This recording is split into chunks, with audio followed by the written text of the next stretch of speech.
आप लोग पढ़ने का मन तो बनाते हो कि कल से पढ़ूंगा, शाम से पढ़ूंगा, मंडे से टाइम टेबल बनाकर पढ़ूंगा, ठंड कम होगी तब पढ़ूंगा, एग्जाम नजदीक आएगा ना तब पढ़ूंगा, एग्जाम के एक हफ्ते पहले पढ़ूंगा, एग्जाम के 2 दिन पहले इंपॉर्टेंट क्वेश्चन पढ़ूंगा, पास होने से ना तब मुझे कोई रोक ही नहीं सकता। अरे भाई, यह किसको बेवकूफ बना रहे हो? अपने आप को या अपने माँ बाप को? तुम्हारे माँ बाप ने ना सिर्फ एक काम दिया है तुमको, एक जिम्मेदारी दे रखा है तुमको कि पढ़ाई करना है, लेकिन तुमसे वो भी नहीं हो पा रहा है। सुबह होते ही तुम्हारा टारगेट होता है कि आज 1 GB डाटा खत्म करना है तो करना है, आज 2 GB डाटा खत्म करना है। अभी 15 के हो गए हो, 20 के हो जाओगे, 20 के हो गए हो, 25 के हो जाओगे, 25 के हो गए हो, 35 के हो जाओगे, 35 के हो गए हो, एक दिन तुम 50 के हो जाओगे।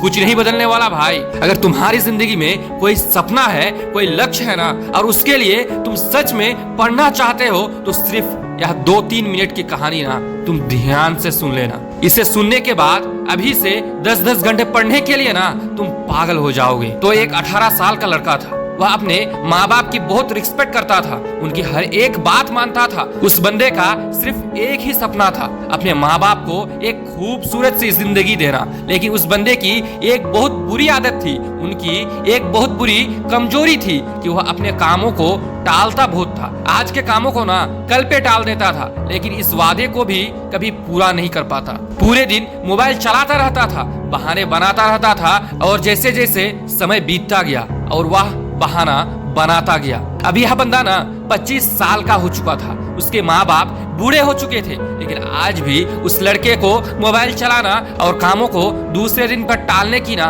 आदत नहीं गई थी, और इसी वजह से ना अभी तक वह अपने माँ बाप के लिए कुछ कर नहीं पाया था। लेकिन एक दिन अचानक से उसके माँ बाप की मौत हो जाती है, वह इस दुनिया को छोड़कर चले जाते हैं। उस लड़के को जब यह पता चलता है ना तो वह शून्य पड़ जाता है, और उसे इस बात का यकीन नहीं हो रहा था कि अब वह इस दुनिया में अकेला हो चुका है, और वह अपने माँ बाप के सपने को पूरा नहीं कर पाया था। वह फूट फूट कर रोने लगा कि मैं ही अपने कंफर्ट जोन में घुसा रहा, अपने कामों को कल पर टालता रहा, और इसी बुरी आदत की वजह से ना वह अपने माँ बाप की खुशी को 2 पल की खुशी के नीचे दबाता रहा। अब वह लड़का बहुत पछता रहा था, लेकिन यह पछतावा से क्या फायदा होने वाला था? अब कामयाब होने से भी क्या फायदा जब वही साथ नहीं है जिनके लिए कामयाब होना था। कुछ दिन और बीत गए और उस लड़के को उसके घर में एक खत मिला, जिसमें उसके माँ बाप ने लिखा था कि बेटा, हमें तुम पर ना हमेशा गर्व रहेगा, हमें तुम पर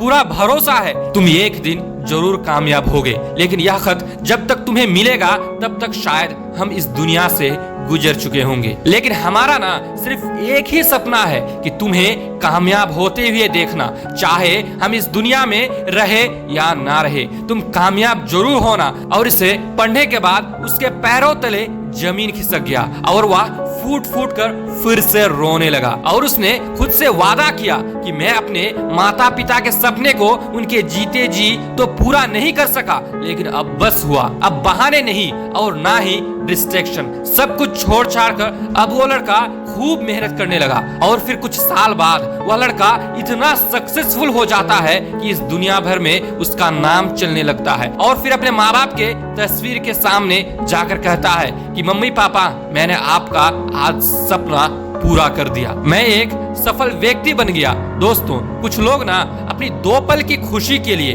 अपने माँ बाप के सपने को उनके जीते जी पूरा नहीं कर पाते हैं। इसीलिए मैं आप लोगों से बस यही कहना चाहूंगा कि जीते जी अपने माँ बाप के सपने को पूरा करके उन्हें गर्व फील कराओ। तो इसी सकारात्मक सोच के साथ आप अपने लक्ष्य की तरफ आगे बढ़ते चले। मैं मिलूंगा आपसे अगली वीडियो में, जो आपके जीवन में सकारात्मक ऊर्जा को भर देगी। तो सुनते रहिए, लाइफ इज अ जर्नी।